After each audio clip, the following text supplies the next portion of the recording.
Ini kita baru saja mendengarkan sama-sama warga yang terkena dampak banjir di daerah Kecamatan Biringkanaya.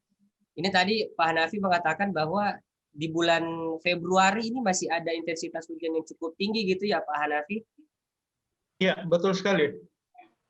Baik, jadi untuk kedepannya kira-kira apa yang harus dilakukan mengantisipasi siaga banjir yang bisa kita tahu sekarang ini istilahnya gelombang pertama lah. Kita juga menunggu apakah nanti ada gelombang kedua, gelombang ketiga dan seterusnya seperti apa Pak Hanafi?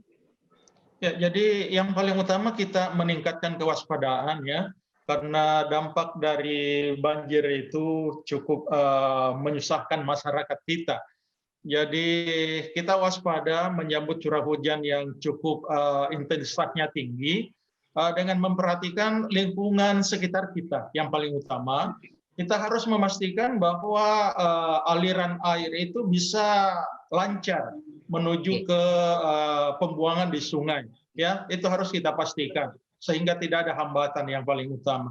Kemudian dampak lain dari musim hujan ini selain curah hujan yang tinggi, kadang-kadang juga disertai dengan angin yang kencang, ya. Angin kencang ini bisa merubuhkan pohon, bisa merusak rumah dan sebagainya.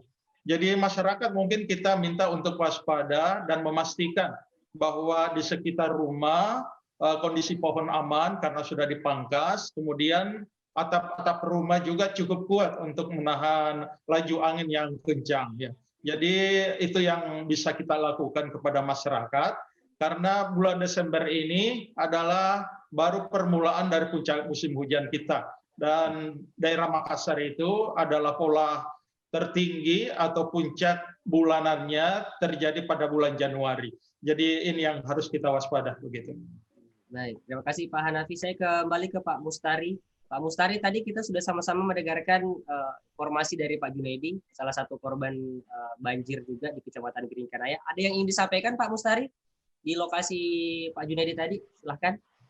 Oh ya, terima kasih ya. Untuk Pak Junaidi di Biringkanaya ya. Untuk masalah proses evakuasi kami dari Basarnas ya, siap 24 jam akan melakukan proses evakuasi kepada masyarakat. Di lokasi saya hujan deras sekali, tidak kedengaran juga. Oh ya, untuk Pak Junaidi, untuk kalau memang membutuhkan proses evakuasi, kami dari Basarnas siap laksanakan untuk proses evakuasi yang ke tempat yang lebih aman. Oke. Untuk proses untuk masalah bantuan mungkin nanti kami akan koordinasikan dengan BPBD Kota maupun Provinsi. Karena dua lembaga ini yang berwenang untuk memberikan bantuan. Kami dari Basarnas hanya melakukan proses pertolongan kepada masyarakat gitu. Oke, baik. Terima kasih Pak Mustari. Saya kembali ke Pak Junaidi. Pak Junaidi, sudah berapa hari ini warga yang ada di Kecamatan Biringkanaya ini mengungsi? Kita mengungsi sejak 2 hari yang lalu ini, Pak ya.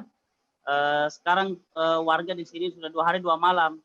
2 hari 2 malam. Sekiranya kalau nginap lagi sebentar mungkin 3 harian. Oke. Berarti untuk kembali ke lokasi kediaman Pak Junaidi sendiri ini memang sudah tidak memungkinkan lagi ya, gitu, sudah tidak ada lagi. Saat ini belum bisa kembali dulu. Oke.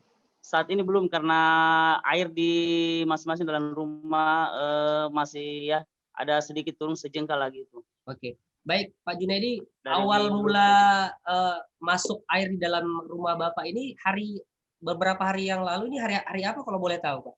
Mulainya? Mulainya hari Sabtu sore. Sabtu sore. Iya. Oke, baik. Jadi memang pada saat itu hujan yang cukup tinggi, deras. Iya, betul. Tapi masih ada warga yang ini ya, yang masih menetap di rumahnya seperti itu, Pak Junaidi?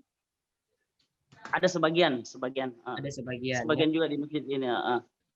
Oke, baik. Jadi tadi ini sudah ada juga Pak Mustari dari Basarnas sudah menginformasikan ke Pak Junaidi bahwa Basarnas ini siap kapanpun jika memang diperlukan. Dan untuk bantuan Pak Mustari tadi sudah ini ya berkoordinasi dengan pemerintah provinsi gitu ya Pak Mustari? Ya betul. Jadi bantuan itu BPD provinsi maupun BPD kota ya yang memberikan bantuan. Kalau Basarnas itu hanya sifatnya menolong untuk proses evakuasi ke tempat yang lebih aman seperti itu. Oke, baik. Untuk kontak yang bisa dihubungi nih Pak Mustari untuk Basarnas kira-kira berapa? Jadi Pak Junaidi bisa ini langsung kalau misalnya ada apa-apa gitu di lapangan. Oh ya, kontak nomor telepon kantor yang standby 24 jam ya, itu 0411 0411 Ya, 0411 555515. 0411 55515 ya. Ya, 15. Oke, baik. Jadi Pak Junaidi ini Atau tadi- bisa langsung ke nomor Ya. telepon saya bisa juga. Oke, nomor kontaknya Pak Mustari juga boleh disimpan ini Pak Junaidi, silakan. 0853 Ya, tunggu dulu Pak ya. Ya. Ada juga ada bisa di share itu 0853 ya.